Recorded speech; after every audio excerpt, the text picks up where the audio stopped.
Hey, how's it going? Today I'm talking about how to walk during your run walk intervals. This is Running to the Castle, a podcast for injury-prone Run Disney runners on a journey to running magical miles. Join me, Dr. Allie, as I share the secrets I've gathered as a runner, doctor of physical therapy, and coach. You'll learn the exact ways I get my clients to the castle strong without feeling broken or held together with KT tape as they cross the finish line. So this is such a common thing. The majority of my runners use run walk intervals, some form of it. Most do something like 30-30, 20-30, 15-30, occasionally 30-60, maybe 45-45. I'd say 80% of my runners in Stronger, Faster, Finisher are using 30-30 as their preferred run walk interval when they're training for Run Disney races. And it comes up all the time of, well, how fast should I be doing my walking interval?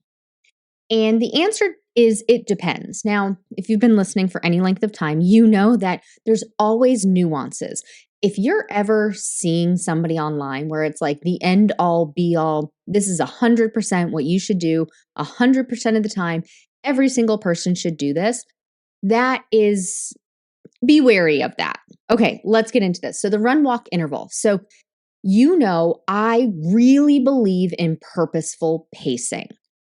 Purposeful pacing meaning you are going at that pace on purpose. There is a specific reason you're going on this pace, going for this pace, doing this pace. There's a specific reason for that. So it could be the long, easy run, and that should be easy peasy lemon squeezy. It should feel really, really easy, comfortable. You should be able to have a conversation. You should be able to sing. If you follow heart rate zones, it should be mostly in zone 2. Maybe a little bit of zone 3, but it should not be creeping up to zone 4 and zone 5. Please remember, I don't follow heart rate zone training. I give that information because so many runners do. Please be mindful if you follow heart rate zones. One, that heart rate is affected by so many different things. I'm not going to list them all out. I've listed them in other episodes before. If you have questions about it, send me a DM, runDisney DPT on Instagram. Heart rate is affected by so many different things. And wearables, watches, Garmin, Apple Watch, things like that, aren't the best indicator. They shift around, they lose connection. They don't accurately read your heart rate 100% of the time. If you want more accurate readings, you need to wear something like a chest strap. Those are much more accurate, but there's still some inconsistencies there. So please be mindful with the heart rate, following the heart rate. I give that as an example because I know many runners use heart rate zones to guide their training. You want that in the lower zones for a long, easy run. And then if you're doing things like speed workouts, you want to be faster. But how fast? And then if you're doing run walk intervals, how fast during the run and how fast during the walk interval? We're talking the walk interval today. So in general, I recommend keeping that walk interval the same, no matter what your workout is. Whether it's your long, easy run, whether it's your speed workout, a tempo run, a progression run, 30-20-10, hills, I recommend that walking interval be the same. I've had questions from runners asking things like, well, if I'm going slower during my run interval for my easy run, should I walk faster during my walking portion? My answer is no. The reason for that is if you're doing run walk intervals, you're likely doing it because you need a break. You can't run that full amount of time.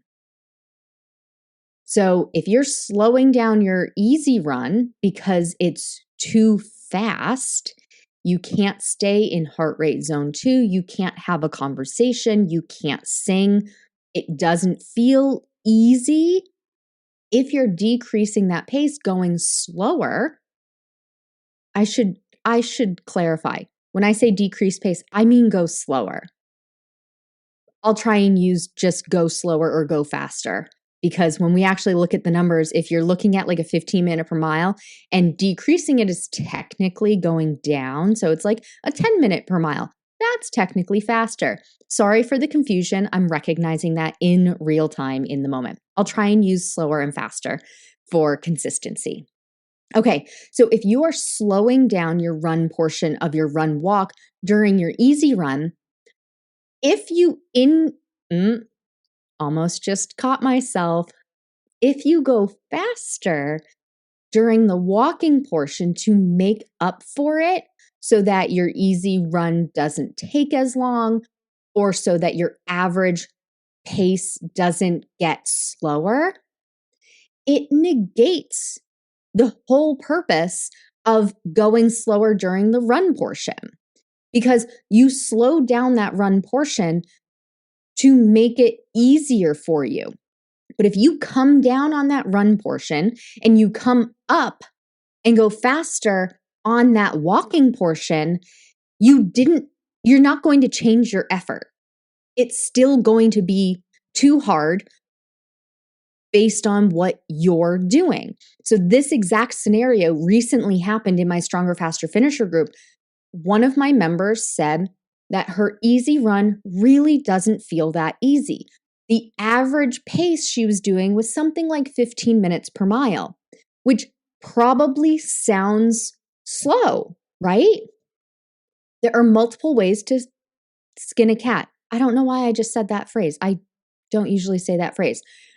There are multiple ways to get to this 15-minute per mile. You could be, if you're doing 30-30 intervals, you could be doing a 10-minute per mile running pace and a 20-minute per mile walking pace. That would average out to 15. You could do an 11-minute per mile running pace and a 19-minute per mile walking pace. That would average out to 15. You could do a 12-minute per mile running pace and an 18-minute per mile walking pace. That would average out to 15. The end result is the same. So let's give the example. Let's say I don't remember what my runner's actual paces were, but for this conversation, let's say in the beginning, the running pace was 10 minutes per mile and the walking pace was 20. We're still averaging out at 15. If she slows down her running pace to 12 minutes per mile, yes, that is slowing it down by 2 minutes per mile as the pace. But if she then increases her walking pace, I did it again. I said increase. If she goes faster on her walking pace to 18 minutes per mile, that's still averaging out at 15 minutes per mile. Her body is still exerting all of that effort. And it's not slowing down. We need it to slow down. So we need to keep that 12-minute per mile running pace, change to the 12-minute per mile running pace, and keep the walking pace at 20 minutes per mile to average out at 16 minutes per mile. The walking pace should stay the same. Keep it the same for your tempo runs. Keep it the same for your progression runs. Keep it the same for your 30-20-10. And now you can always go slower. If you need more of a recovery, absolutely do that. But don't go faster on your walking pace to boost your numbers, because that's not the point. You want to use that as a recovery. It's the same thing with doing all of your long runs at a super fast pace and doing all of your speed workouts at that same super fast pace. You're going to exhaust yourself and then you can't get faster. Use your walking portion of your run walk intervals as some recovery. That is the main reason why runners use run walk intervals because they can't keep running for the full length of time. So if you go faster on your walking pace and you go slower on your actual running pace, you're not going to get faster. But if you slow down on that walking pace on things like speed workouts, it could mean that you have energy to go faster during the 20 seconds or the 10 seconds or the 15 seconds, depending on if you're doing a 30-20-10 or a progression run or something like that. Keep that walking pace the same. The same thing happened with another Stronger, Faster, Finisher member doing a tempo run. Now, a tempo run I use to create, to simulate what you could do on race day. So one way to simulate what you're going to do on race day is a progression run where somebody's progressively getting faster and faster and faster. That's for somebody who wants to make sure that they don't go out too fast and they just start off slow and they go faster, faster, faster. Another thing to do is tempo runs. So this could be used to mimic race day if you want to see what it feels like to go fast for a certain amount of time and then you slow it back down. To kind of mimic, maybe you have some tight points on race day. Maybe you want to go slower during the parks and run faster on the highways. So this mimics that change in speed in that aspect where you're going faster and then you're coming back down. You're going faster, then you're coming back down. Again, I just did increasing, decreasing, up, down. Sorry, where you're going faster on the highway, you're going slower in the parks. You're going faster on the highway, you're going slower in the parks. You're going faster for some amount of time, you're going slower for another amount of time. That's what tempo run is. So an example would be you warm up for 10 minutes and then you have 3, maybe 4 different paces. I usually do 3. And so you run at your run 2 pace for 5 minutes, and then you run at your 3 pace for 5 minutes, and then you go back to your run 2 pace and slow it down. You do that for 5 minutes, and then you run at your run 4 pace for 5 minutes. So you go even faster than your run 3 pace, and then you bring it back down for your run 2 pace again. Again, your walking interval pace should be standard walking interval pace. You don't want to increase both at the same time. That's not the point of this workout. It's not to boost your numbers. It's to get you running faster during the run 4 portion. So if you're starting off, let's say your easy pace is, your run 2 pace is 4.0 miles per hour. So that is a 15-minute per mile pace for the run portion. And your walking pace is 20 minutes per mile. So you run 30 seconds at 15 minutes per mile, you walk 30 seconds for 20 minutes per mile. And you do that for 5 minutes. Then your run 3 pace, let's say that's 14 minutes and 30 seconds running. Your walking pace is still 20 minutes per mile. You don't want to oscillate and change that walking pace. You wouldn't want to go from 20 minutes per mile walking pace and then go down, again, increase, decrease. Glad I'm catching myself. You wouldn't want to go from 20 minutes per mile walking to 18 minutes per mile walking and the 14 minutes and 30 seconds per mile running pace. You're going to gas out. You're going to exhaust yourself. It happens. It happens, right? Use this information to make sure it doesn't happen to you. We don't want that to happen. We want to have success. And these are different ways to have success. So make sure when you are doing run walk intervals, have a standard pace for your walking interval. It doesn't have to be Sniffari pace. I do recommend it be slower. Make it slower. It's a recovery for you. If you're doing run walk intervals, you're likely doing it because you can't run that whole length of time. And that's fine. The way to make it so that you can keep going mile after mile is slow down that walking pace.